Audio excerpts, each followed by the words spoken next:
we should ever be grateful for and love the vocation to which God has called us. This applies to every vocation, because after all, what a privilege it is to serve God, even in the least capacity.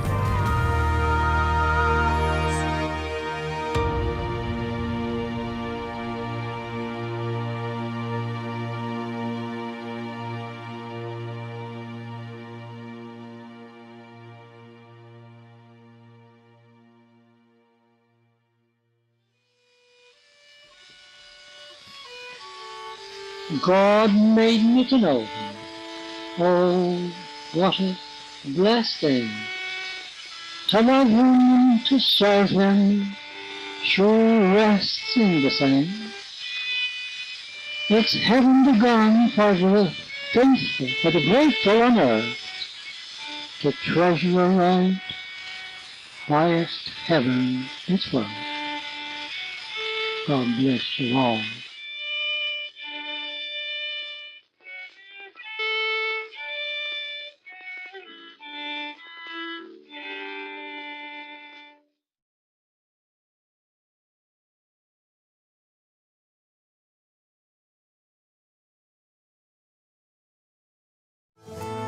You can order a copy of the preceding program through the EWTN Religious Catalog web store. Log on to EWTNRC.com 24 hours a day, 7 days a week, or call 1-800-854-6316.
Tragedy in Japan.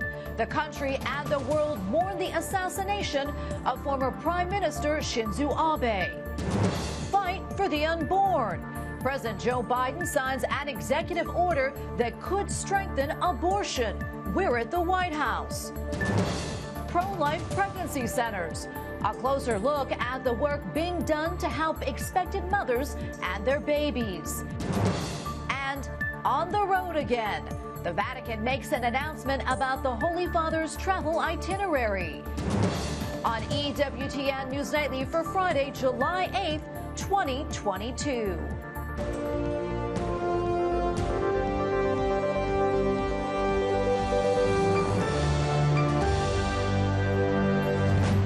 Thank you so much for being with us tonight. I'm Tracy Sable. We start this evening with some tragic news out of Japan. Shinzo Abe, the country's former prime minister, was assassinated today in broad daylight.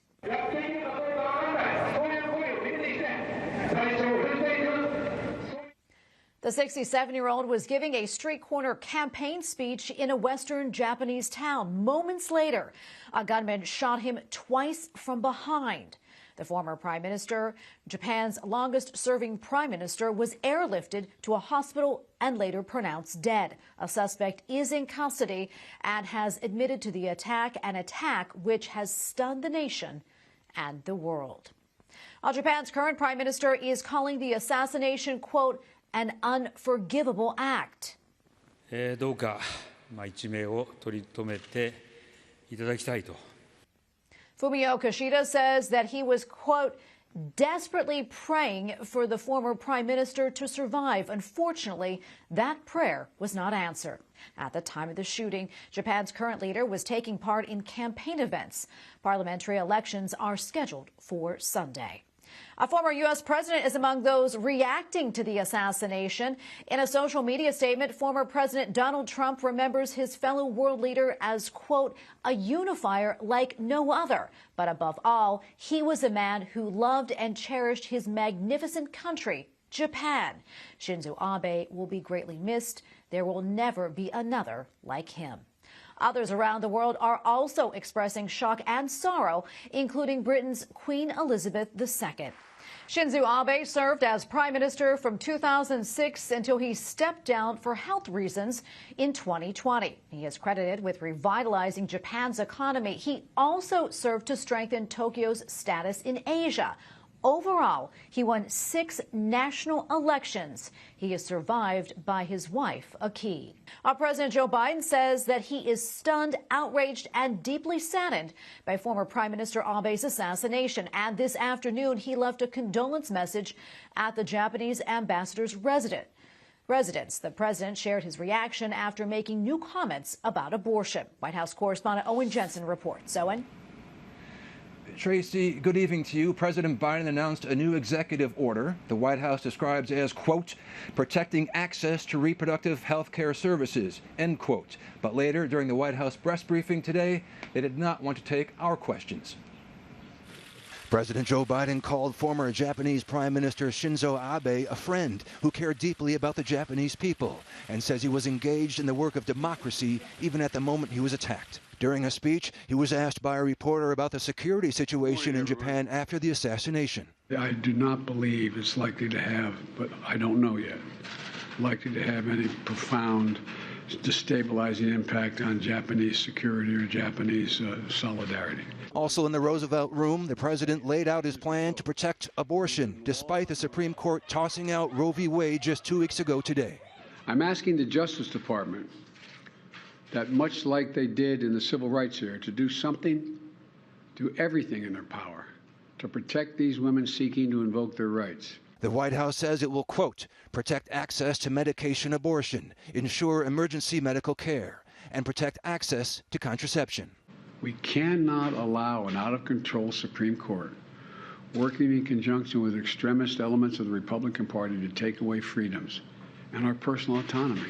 Pro-life groups like Live Action knew it was coming and fired back. President Biden issued this executive order today to throw a bone to the pro-abortion movement, and it's truly horrific. Even after the huge court victory, to no surprise, the fight to save unborn children continues nonstop. When you're achieving a victory like this, you have to keep your foot on the gas. We have to push for full protection for preborn children in states where that's possible, where we work to abolish the true evil of abortion, protect families, protect kids. In the press briefing room, where most questions from reporters revolve around what's being done to protect abortion access, I repeatedly tried asking about making sure taxpayer money does not fund abortions, but the White House refused time and again to answer. Does this administration respect the Hyde Amendment, ma'am? Simple question. This is a real simple question. Do you respect the Hyde Amendment or no?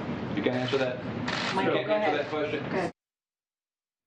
So while the White House will not answer our questions, as you just saw there, we'll continue to ask. Meanwhile, after a speech today, the president was scheduled to head over to the CIA in Virginia to thank them for their work. At the White House, Owen Jensen, EWTN News Nightly.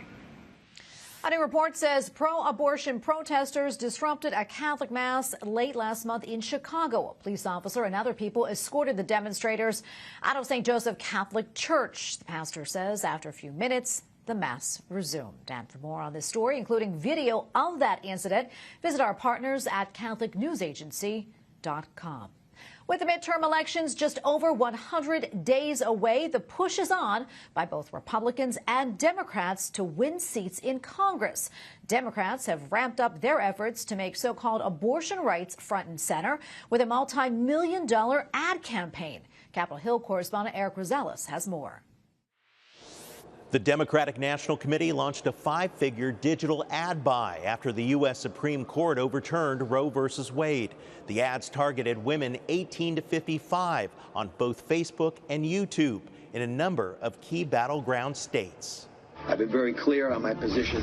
Mehmet Oz, taking away control over personal health decisions. He's just too extreme for Pennsylvania. Planned Parenthood Vote spent $3 million alone on this ad in Pennsylvania, attacking Republican Senate candidate Mehmet Oz. Since the court's decision 2 weeks ago, Planned Parenthood and other pro-abortion groups have spent millions more on ads. A total of 56 unique ads and 8,900 airings in key election states, according to Ad Impact. The Supreme Court has taken away a woman's most fundamental freedom, control over her own body. In New Hampshire, Democratic Senator Maggie Hassan released a direct on-camera ad vowing to fight back against attempts to institute a national abortion ban. And there are politicians like Mitch McConnell who've made it clear that their objective is to ban abortion nationwide. We will not be intimidated.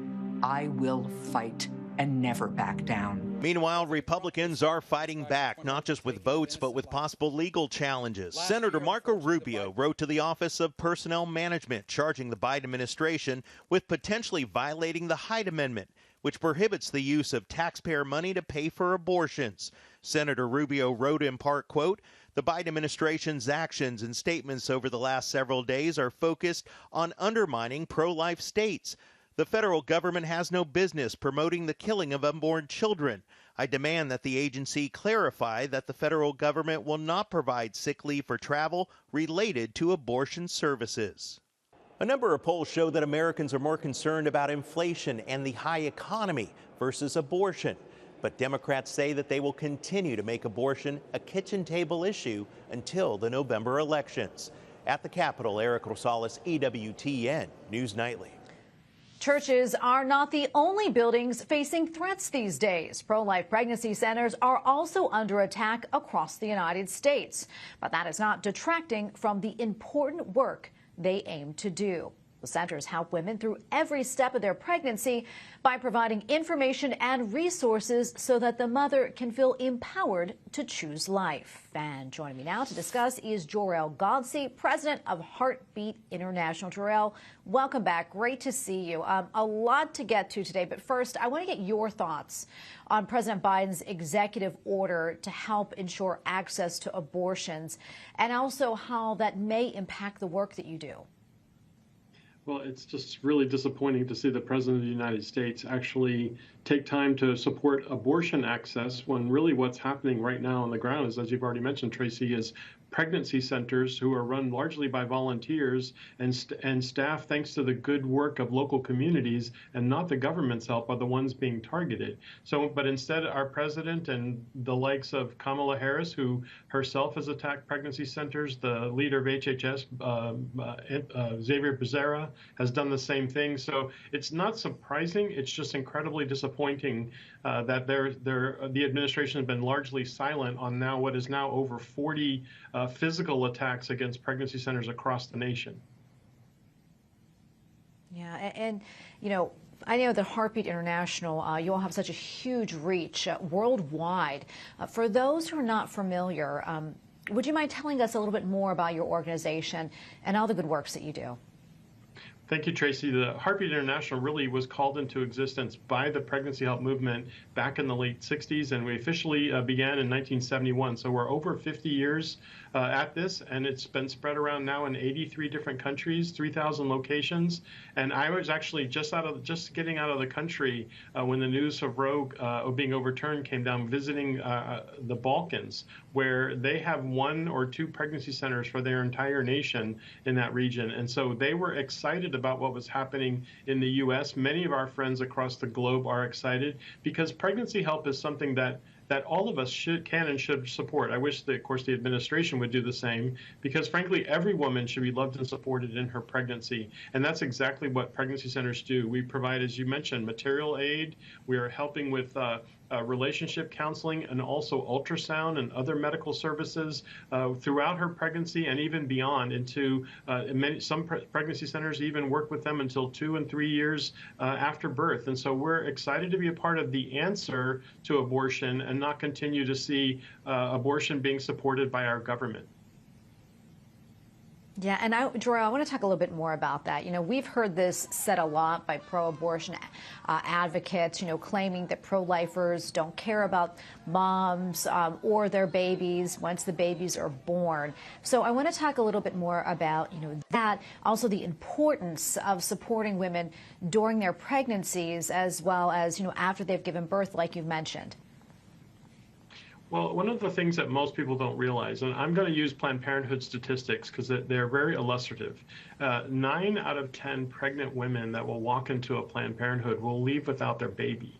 And so that shows that their complete, really absolute sense about abortion, that they're going to ensure that the women that are visiting them are aborting their children. When conversely, about 9 out of 10 pregnant women who walk into a pregnancy center will keep their baby. And that's because they're shown alternatives. They're given the option to do something. They don't really want abortion. Most women don't choose it in the way that we may choose ice cream or buying a Porsche, but many women feel forced into that decision, and certainly Planned Parenthood and other abortion industry members take advantage of that, and I find that to be also kind of predatory profiteering as well. But pregnancy centers operate completely opposite. We're there to help her choose the life of her own baby, choose what really in her heart she wants, what we know together that God has wired her for, and how that is able to be served simply by loving and carrying her into those decisions, walking alongside her, understanding her situation and entering into it and helping her make that choice. The very best alternative to abortion is another person, and that's exactly what pregnancy centers look to do. And that's why we help be far beyond birth. That's why we are able to kind of connect her to the various things that she may not know about in her community that are there to help, but we do, and that's exactly what we're there to help her understand and help her to walk in.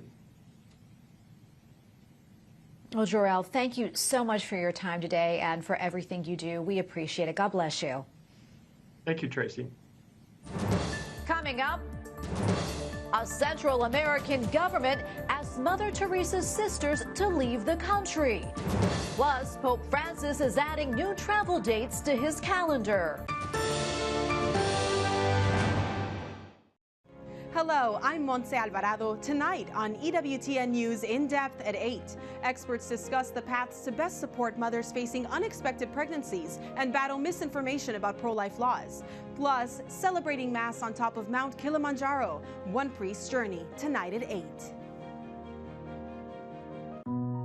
Mother Angelica, the foundress of EWTN, once said that what we see and what we read makes us what we are. Mother knew how important it was to watch programs and read books that would deepen our devotion to Jesus and living the Christian life.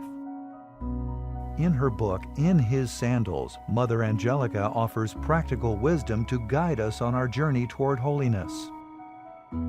In a special summer offer, you can get this uplifting book, along with Dr. Ray Guarendi's Jesus, the Master Psychologist, and The Contemplative Rosary by Dan Burke and Connie Rossini, with a donation of $100 or more to EWTN.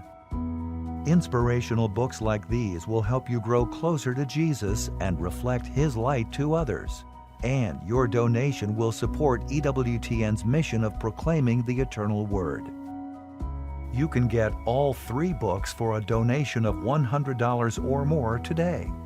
To take advantage of this offer, please visit EWTN.com/books, or you can call us at 1-800-447-EWTN. Online and phone donations only, please. Quantities are limited, so make your gift today.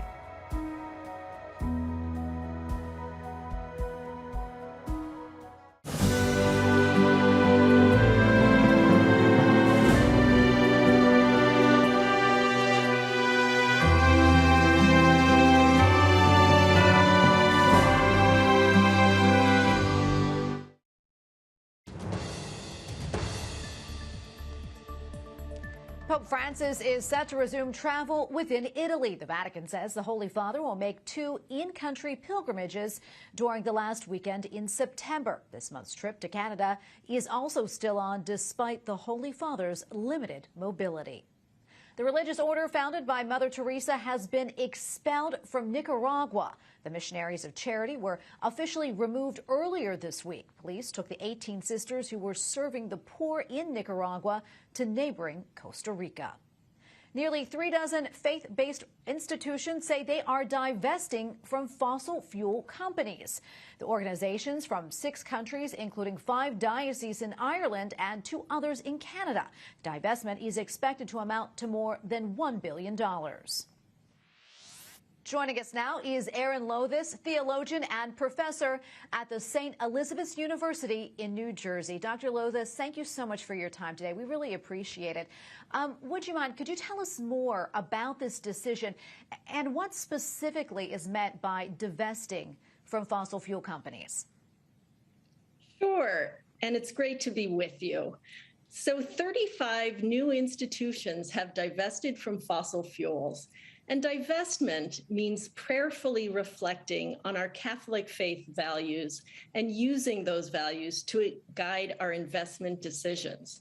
Our Catholic faith calls us to care for creation and protect the sanctity of our common home.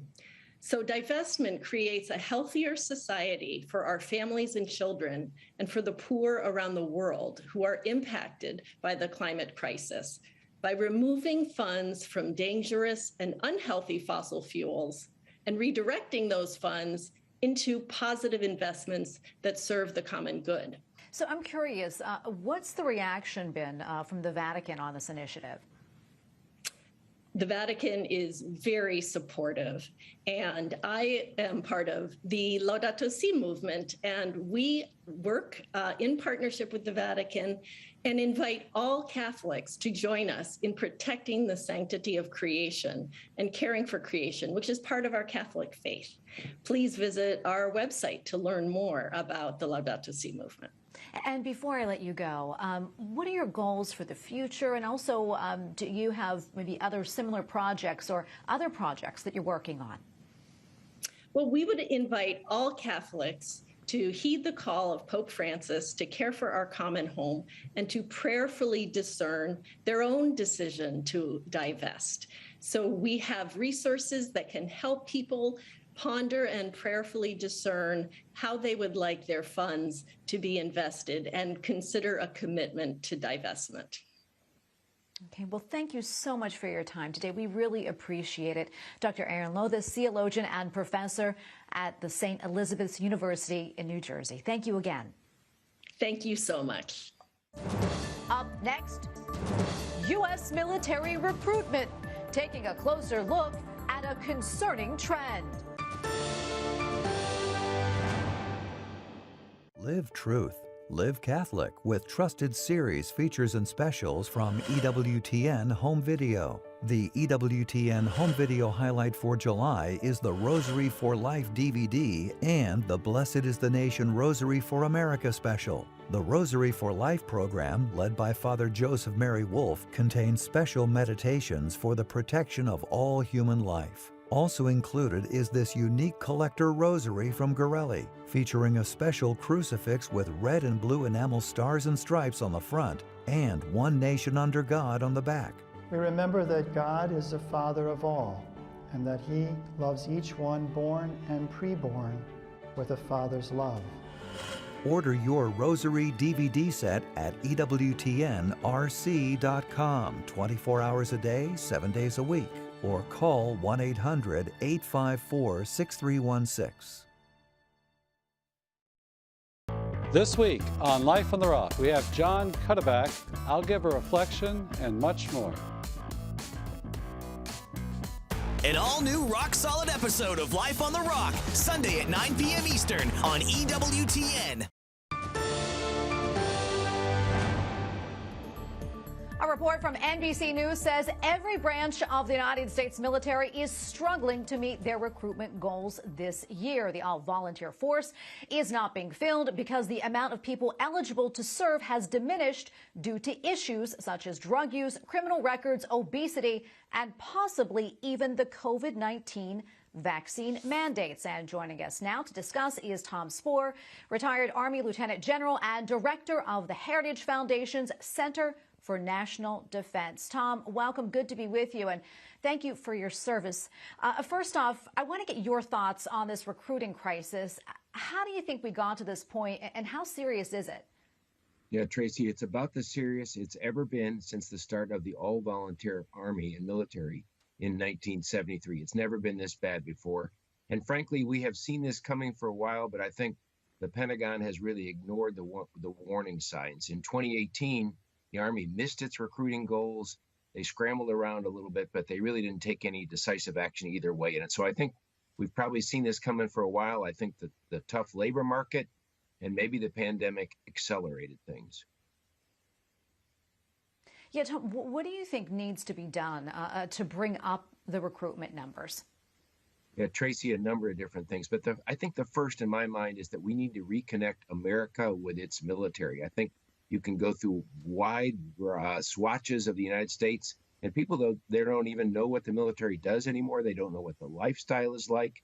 There's been a recent survey of young people that said that 50% of them don't even know that you can have a recreation or a hobby when you're in the Army. And so that, that speaks to me that they really don't understand the United States military anymore. And we need to get military people back into some of these states like the Dakotas, New Hampshire, Vermont, in order to reacquaint them with their military. Yeah, absolutely. One thing I want to talk about sort of, really on a serious note, with the recruitment numbers so low, I'm wondering what this means, for our national security, especially as our top military threat, China, is really building up its military. Yeah, China continues to grow its military. Their budget went up 7% this year. Ours did not. And frankly, Tracy, has some bad implications for our own national security. And the clearest indication of that is the United States Army is cutting its size by 12,000 soldiers next year. So it's actually shrinking because it doesn't believe it can recruit the necessary number of soldiers. And so that's a trend that we don't want to happen. The Army was already very small. If it goes down by 12,000, as it plans to, it will be the smallest Army that we've had as a nation since 1939. We brought up the COVID-19 vaccine mandates earlier, and more than 60,000 soldiers now are not allowed to participate in their military duties due to their refusal to get the COVID vaccine. I want to get your reaction to that, especially, as we're seeing the military struggling to recruit people. Yeah, I have mixed feelings about it, Tracy. Coming up, I spent 36 years in the Army. I had to get innumerable numbers of mandatory vaccines. I think the number is 17 vaccines, not some of them annual, but some of them less frequent. And so as a soldier, I was used to getting mandatory vaccines, but I also can see what's happening as a result of this COVID vaccine mandate. There's statistics that say that young people, 33% of them haven't gotten the COVID vaccine and they have no plans to get one. And so as recruiters try and recruit people, they tell them, hey, you come in the military, you're going to need to take the COVID vaccine. And that turns off a significant portion of people. We don't know that number, but it has to be big. Yeah, and according to this NBC report, they're saying that of Americans who are ages 17 to 24 years old who are eligible to serve, that only just 9% had any interest in joining the military. Such a low number, I think the lowest since 2007. So I'm curious if you have any idea why there's such a maybe disinterest or, not an interest in joining the military. Yeah, it's a number of things, different things, Tracy. One of them is the very strong labor market. I don't know where you work, but where I work, there's companies paying $15, $18 an hour to young people, that are still in high school to do jobs. And that's fairly extraordinary, and that the Army and the military has to compete with that. So that's one, the strong labor market. But then there's also this belief, that the military is becoming increasingly politicized. And you'll get that from both sides. The left, views the military sometimes as a breeding ground for extremism or racism. And then the right views the military as woke and a social experiment. And so the military is in a very difficult position right now, kind of being battered by both sides. And young people are very attuned to this. They pick up on these dimensions in these conversations, and they wonder to themselves, why should I join such a military?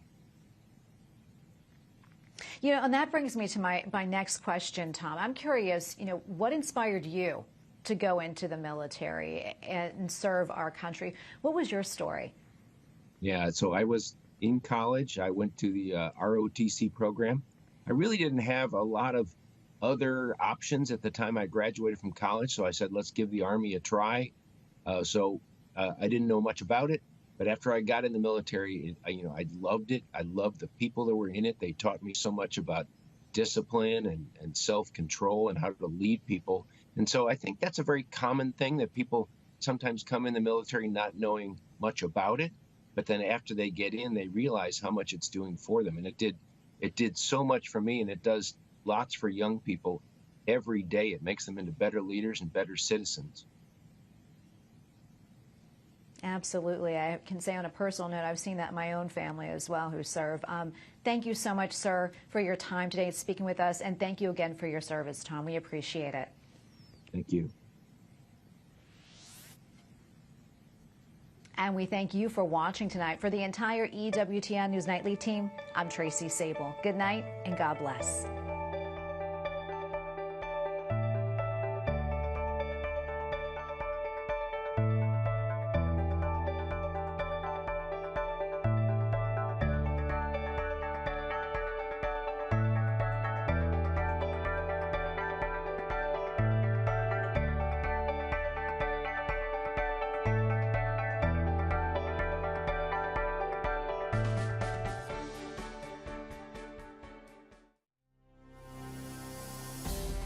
In these challenging days, faith continues to remain a bedrock for many Americans as we look towards this year's midterm elections that will shape the future of our country. EWTN News and Real Clear Opinion Research are partnering together once again to survey American Catholics on key issues and questions such as, is the nation on the right track? Causes of inflation, confidence in the current administration, religious freedom, abortion, and their adherence to church teachings. Watch EWTN News Nightly at 6 p.m. Eastern on Thursday, July 14th for an in-depth analysis of the results. Brought to you by Real Clear Opinion Research and EWTN News.